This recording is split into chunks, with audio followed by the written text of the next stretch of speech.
Welcome to the Heroic Investing Show. As first responders, we risk our lives every day. Our financial security is under attack. Our pensions are in a state of emergency. A single on-duty incident can alter or erase our earning potential instantly and forever. We are the heroes of society. We are self-reliant and we need to take care of our own financial future. The Heroic Investing Show is our toolkit of business and investing tactics on our mission to financial freedom. Hello and welcome to episode 142 of the Heroic Investing Show. This show is a podcast for first responders, members of the military, veterans, and anyone looking to improve their financial future and gain some freedom with their time. We teach America's heroes how to build passive income, build their startup business, and safely grow wealth through real estate and other alternatives. And today we're going to focus in on that startup business and growing it really big. I think you're going to really enjoy this interview.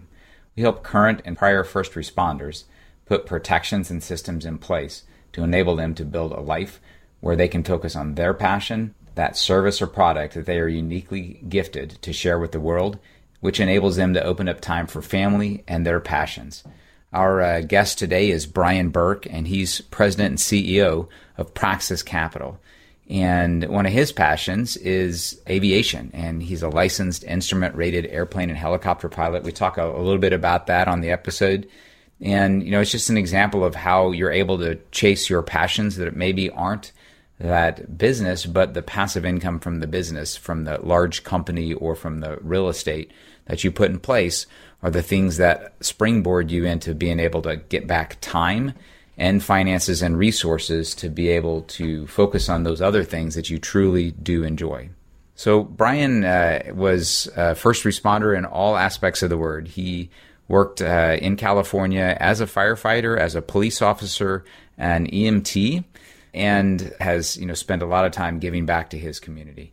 In fact, when he left the force, he was looking to raise some capital to purchase some properties after he bought a couple of them on his own, small ones. And the people he started talking to about introducing to the concept of investing in real estate were his fellow firefighters and police officers. He would just run little get-togethers and raise money from them. And he's still predominantly, now he's grown beyond that, his company's grown beyond it, but still a large portion of his investors are first responders, veterans. It's just a great story, and he's a perfect fit for this because he's taken a company that he started from scratch and grown it to be pretty tremendously large. So Praxis Capital is a company that has 100 years of experience with all of its members, $6 billion worth of multifamily sector management, and 125,000 apartment units under their combined experience level. He's put this company together since 2001, and they are now managing $150 million of assets. They take multifamily properties across the country that are underperforming, improve them, add value, and try to transform and through renovation and repositioning of the assets. So they're doing a tremendous amount of stuff that gets to helping the tenants, helping the community, and helping the investors. So I think you're really going to appreciate and enjoy Brian. And this one, is a fastball right down the pike, that right over the plate, I guess is the right phrase. What I mean by that is that this is from a veteran, from a first responder who is doing what I'm running this show to promote, which is when you're ready to transition from your day job, how do you build something small, grow it big by providing quality, exceptional service? He's provided quality service to his investors, to his tenants, and to his team that work with him there every day at Praxis. I think you're going to really like this conversation with an awesome gentleman, Mr. Brian Burke.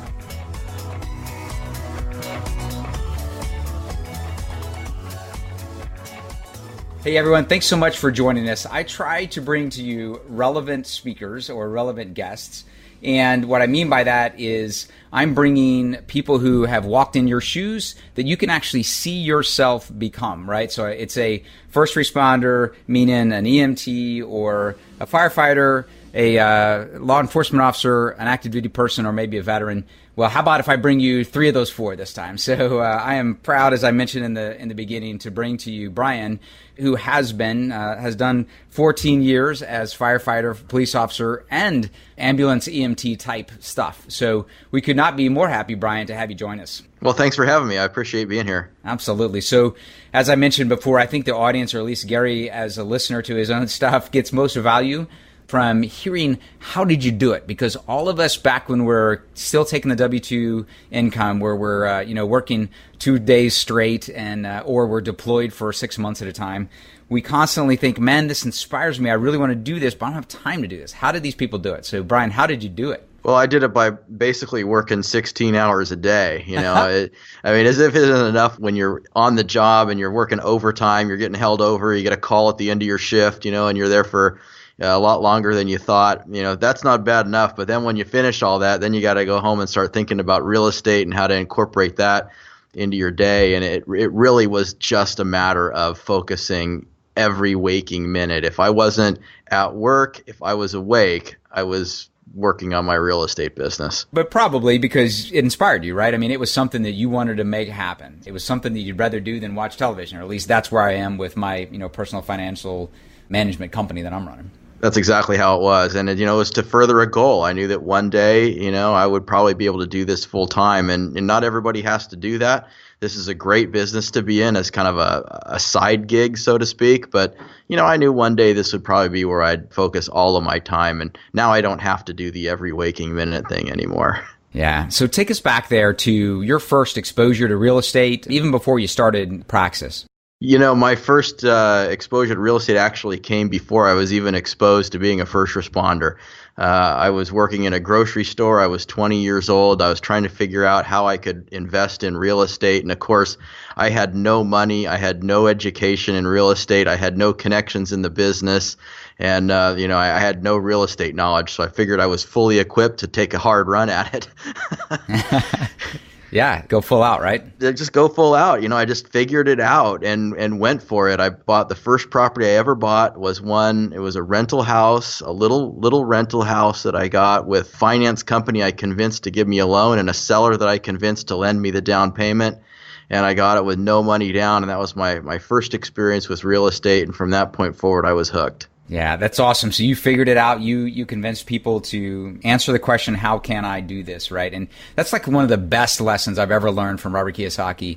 And I think it's in Rich Dad Poor Dad, but it might have come up in multiple personal, events that I've been to with him. But, it's the, anytime you hear yourself saying, I can't do that, or that can't be done here, right? Instead of saying, I can't do that, stop yourself. Like it should feel like an electric shock when you hear yourself saying that, or somebody else saying it that you care about, and turn it around to how can I do that, right? I mean, you're just turning that one sentence around from can't, meaning close your mind, not going to happen, to how can I? That's an interesting question. I don't know. Let me ask someone else, right? Let me find somebody who is doing it, which is kind of the point of this show.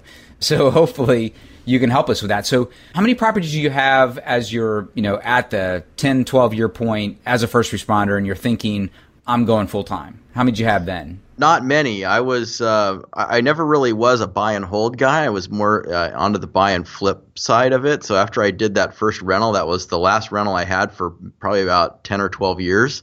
After that, everything I bought to fix up and resell. And that was my entire model, was buy, fix, resell, get out, take those profits. And hopefully, one day I would be able to have enough profits to start rolling into homes that I could keep. But at that point, it was all about getting in and getting out. So by the time I had decided to go full time, I'd probably done a couple dozen buy, fix, resell transactions, maybe 25, 30 of them, somewhere in that range. I'd built up enough of a track record to be able to convince other people to take the ride with me on one hand, but also to give myself the certainty to know, hey, this model works. I figured it out. And it's kind of like, well, my real job is getting in the way of me making more money on my investment job. So I had to make the switch. How long was that you were doing That was 14 years. I started investing in real estate before I even got hired on. And throughout that entire time, and that's the great thing about being a first responder, right? The hours are weird. And so, I was working swing shift with Monday, Tuesday, Wednesday off. So if you think about the business week, Monday through Friday, 8 to 5, when you're swing shift with Monday, Tuesday, Wednesday off, you have almost the entire business week off. So it allowed me to focus on my real estate during the daytime and, go protect and serve at night. Yeah, perfect. Okay. So you decided, hey, I want to hold on to some stuff a little bit longer, scale this thing up. Did you first, and I know your company, you started with doing single families and I guess syndicating single families, raising funds. So were they investors or were they partners initially? Well, initially it's kind of a funny story. When I put in my 2 weeks notice at the department, I said, guys, I'm throwing in the towel. I put in my 2 weeks notice. I'm doing this real estate thing full time. And by the way, I reserved the room over at the community center next week. I want all you guys to come. I'm going to tell you everything I'm doing in real estate. So I filled that room with a whole room full of cops and dispatchers and command staff. I mean, everybody was there, firemen. And I just gave this presentation about real estate. Said, this is what I'm doing. I'm going to go raise some money. And I'm going to make this business even bigger. And by the time I finished that presentation, I'd raised $500,000 from this group of cops, and I now had 28 investors with guns. You might have missed your calling. Raising funds is it, which I think that's probably. I mean, you're president and CEO of Praxis, but I'm assuming it's still a pretty big role of yours. Raising funds is really all we do. In this business, we've bought hundreds of millions of dollars in real estate now. We've done about 735 properties. We've got about 2,000 units, and it's all been funded by money that we've raised from other investors. Okay. So you start with single families. How long is it before, you got 500,000, so that's hard to put to work in single families, but how long is it before, now for perspective, you're at, 700 properties or have done 700 properties over time, and you're at a couple thousand units now. So how long before the big scale up, or was it gradual?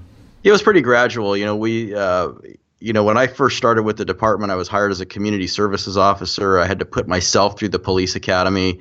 So I spent a lot of time, in the early 90s focusing on, career, getting promoted, going through the academy and doing all that stuff. And then when real estate started to become back in the forefront in the mid 1990s to late 1990s, I was doing a couple dozen houses a year. And then I left the department to go full time in 2003, I think it was, or 2002 or 2003. Stayed on as a reserve officer, but by that point when I'd raised that money, that $500,000, it was like 2002 or so. So it went a little further then than it does now. And with that, I was able to buy a couple dozen houses a year at the foreclosure auction at the courthouse steps. We bought them, fixed them up, resold them. Did that all the way until about 2004. Then our market got really squirrely here. I started to back off some. The real estate market completely collapsed in 06, 07, 08. And that's when the light switch got flipped. All of a sudden, there was this mountain of opportunity. We started raising money heavily to take advantage of the deal flow. We immediately jumped from about a dozen houses a year to over 100 houses a year. Started to buy rental houses at the very bottom of the market, bought about 120 rental houses in the San Francisco Bay Area in 2011. It was all focused on raising money and buying real estate, and that's when we started on the multifamily side. Really going after multifamily was about 2008 and beyond. So I've been doing this for 30 years now. The first 10 years was kind of like trying to get my footing. And then, the next 10 years was kind of riding it. And then this last 10 years has just been an absolute whirlwind. But, I would say that for people that are working a job, and they're saying like, okay, I want to do this real estate thing, but, I don't want to do it full time. You don't have to. When I first started, my goal was just to buy one rental house a year. And I thought if I could just buy one rental house a year, I'll be so far ahead of all the other folks that I work with when it comes retirement time. And even if CalPERS, collapses and we don't have our retirement anymore, I still have mine. And that was originally the way this whole thing got started. And so you don't have to say it's all or nothing. There's a lot of in between, and you can go at your own pace. Right. And that process of buying one rental home a year, everyone can do the math. You're at 20 or 30 properties, right? If you started early in your career. And the earlier ones on that probably have quite a bit of equity, which means that your mortgage payment, if it's even there anymore, is pretty low. Yeah. And so you're certainly replacing your earned income with something that's an appreciating asset. So yeah, absolutely. Plus the other thing is that it's a forced savings plan, right? I mean, if you have in your head, I got to come up with $20,000 a year to put as a down payment, or $40,000 a year or something like that, I mean, you're squirreling away money left and right? You're not passing up on the new Escalade that the neighbors are getting just because you're like, that doesn't fit the goal. I have these other requirements that are coming. So it is certainly a forced savings plan.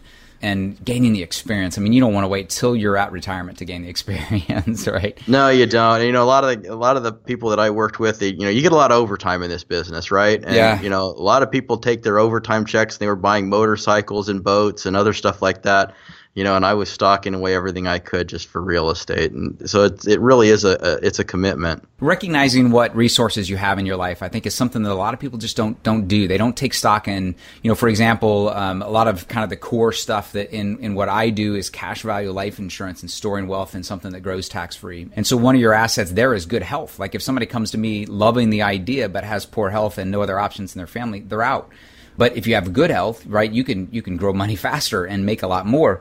And in real estate, if you have a really good solid income from a government, like I did in the military and like you and your counterparts did in the public service in California, then that's something that looks really good to the lender, right? So, that's another resource for you. I have a good friend here who's on the police force, a workout buddy of mine, just a tremendous gentleman, but he does a lot of overtime, and you reminded me of that when you said it, and he's using his overtime to pay off his primary mortgage. It's his goal to pay off his house in 10 years. And I'm like, gosh, please just go put that into a rental property and actually leverage it, bring on the leverage. I mean, you don't have to be scared about, in the state of New Jersey, I mean, you shouldn't be that scared about not having a pension or being 45 and having to start over. It's not that scary, right? And so, but, the average dogma out there is, push your money to a guy on Wall Street, but also pay off your mortgage, right? And I mean, sometimes that works, but I think with building a real estate portfolio in a reasonable time, you ought to consider some prudent debt, mortgage service. So anyway, a little bit of a bandstand on my part there, but let me ask, do you still have the single families you bought in large numbers in California? You still own those? We still have about 30 or 40 of them. We started selling about a year ago. Those houses cost us about $15 million. And by the time we've sold through, we'll have sold them for about $45 million. Yeah, amazing. I've met so many people who the previous cycle, for whatever reason, were smarter than me, and they were in real estate in California, and they rode it up to where it made absolutely no sense. Yeah. And then for some reason, they just listened to their gut and got out, and most people didn't. Most people were kind of addicted to the rise and thought the music wasn't going to stop. Absolutely. But those people who did, I've met them since then, and I ask, how did you do this? And they're like, well, I wrote it up and sold before it crashed. And I said, how did you do that? And a lot of times they didn't know why they did it. Now, sometimes they were educating themselves. They were listening to podcasts and they reading books and just talking to people who'd been in the industry for a couple of cycles. Like yourself, you're a great mentor for people who've been through this. Like I haven't even been through a cycle yet. I was paying attention before the last one, but I haven't personally been through one. Mm-hmm. But talking to you or talking to my good friend Craig Horton, who's been through 3 or 4 cycles, is pretty valuable for people who are new, I think. But those people changed their lives forever. They took their money out of California, sold like you're doing right now on this peak that I think is at a peak, and they reinvested in somewhere in the Midwest. Texas was a famous place at the time. And changed their lives. They moved the equity into 5 times as many properties with 5 or 10 times the amount of cash flow and never looked back. Yeah, and we're selling single family homes here in California, and we're buying 200-unit apartment complexes in Florida where the cycle is younger than it is in California. And I'm certainly not calling a top to the California market. I mean, part of our strategy here is forced upon us. When we set out to acquire these homes, we raised money from investors. We told those investors, prices are probably going to double in 5 years, and we're going to sell. That's the business plan. And of course, most of them said, that's crazy talk. Prices aren't going to double in 5 years. Yeah. That's just not going to happen, but, okay, we'll give this a shot. So they make the investment, we buy the houses, and then fast forward 5 years, and we were wrong. The houses did not double in 5 years like we thought. Instead, they tripled. They doubled and a half. So now we're selling out and keeping our promise to the investors. You will be in and out of this thing in 5 years, and of course they have a big smile on their face. But now they're reinvesting their proceeds in our multifamily offerings, in newer cycles and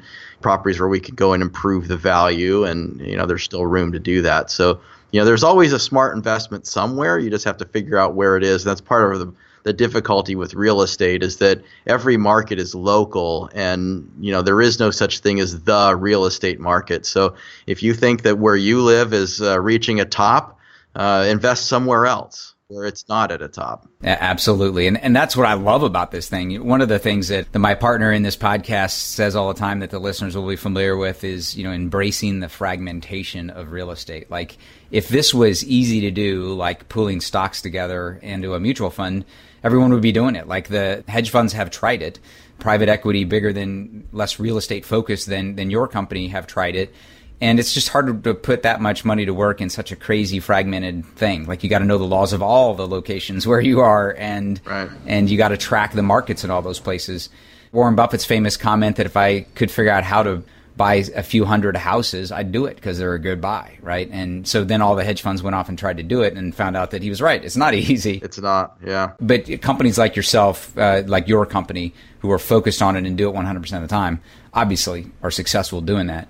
So you're moving to different markets. And again, I think that's an amazing aspect of real estate investing. And also, if the investor has the flexibility and I guess the experience and intelligence to recognize when it's time to be a chameleon in real estate and just what you're doing. I know a lot of people that move from leasehold to flipping over to, long-term buy and hold, and it's because the market is demanding they do that change. Or you can do the same thing in different markets, which is what you guys chose, and makes a lot of sense, right? To buy the same product, re-execute the same plan, moving across the country in different markets where it makes more sense. Like you said, an earlier cycle. So you mean they're not approaching the valuation that they are in California? Well, my thesis on real estate is that, real estate is kind of like a meandering stream, right? Going through a meadow. It curves left and it curves right. If you're rowing down this stream and you row in a straight line, I guarantee you will run aground. And that's exactly how real estate works. What you have to be able to do is you have to be able to alter your course to the left and to the right as this stream is navigating, so that you don't run aground and you can keep the current pushing you all the way to your destination.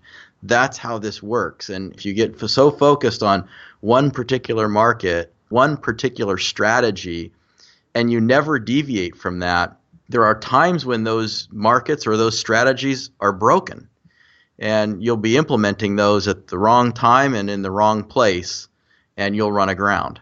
So my advice is, don't do that. Nicely put. Absolutely. So do you run any kind of an education program for investors? For basically what I'm asking is, if the audience is inspired by what you do, is there a way, following your website, education program, anything like that? I don't. Probably should. Everybody tells me that I should. And, my wife has been telling me for at least a decade I should write a book. And, I've done none of that because I'm so focused on running and growing a $200 million real estate business. And, for a guy that came from the humble beginnings of, writing parking tickets and, working his way up to, making arrests and fighting fires and all that sort of thing, that's a big responsibility, and it really takes a lot of my focus. So I haven't yet taken the move to branch out into doing any type of education. I'd probably make more money doing that than you can in real estate, but the answer is no. But one thing I do is I participate on an online forum called biggerpockets.com, and it's a great resource for real estate investors to get advice and network with other real estate investors online. And I answer a lot of questions on that forum, and I do spend quite a bit of time trying to give back. That's awesome. Yeah, so I've had I've had one of the co-hosts for Bigger Pockets on the show recently, and then another gentleman who's very involved, both members of the military. Well, actually, the co-host, David Green, was a police officer out there in California, actually. Yep, and I know David. You know David, okay. And then a young Marine who's just killing it out in Hawaii. I guess I paused there because I was thinking of a Marine and killing it. Probably not the best analogy. But, he has not aired yet, but will very soon. And Both of them were amazing, but yeah, Bigger Pockets just keeps circling around to my clients and to my listeners about being a really good place to find information. That's a great point. And so you're not exactly officially running a thread there, but you provide a lot of feedback, a lot of input. Yeah, I just give answers to questions as I feel that I can add value. I've written some articles for their blog. I've been on their podcast 3 times. I'm one of only 2 or 3 people that have been on 3 times, so it's been a pretty fun experience, and it's just a great resource for people. And I try to do my part to keep it that way. That's awesome. And so if any of the listeners want to reach out as a potential investor or would like to get some advice, what's the best way to contact? Best way is through our website, which is praxcap.com. It's praxcap.com. Great. Well, Brian, if this doesn't inspire the listeners to jump out there and try it, I'm not sure what will, but we will keep bringing others to find them if this isn't it. I hope it's okay if I reach out personally because I'm pretty fascinated with your story and what you've done. Look forward to keeping contact much longer. Likewise. I think that's great. And thanks for having me on your show. I really appreciate it. Awesome. Thanks so much, sir. Take care. You got it. Thank you. Thank you so much for listening. Please be sure to subscribe so that you don't miss any episodes. Be sure to check out the show's specific website and our general website, hartmanmedia.com, for appropriate disclaimers and terms of service. Remember that guest opinions are their own, and if you require specific legal or tax advice or advice in any other specialized area, please consult an appropriate professional. And we also very much appreciate you reviewing the show. Please go to iTunes or Stitcher Radio or whatever platform you're using and write a review for the show. We would very much appreciate that. And be sure to make it official and subscribe so you do not miss any episodes. We look forward to seeing you on the next episode.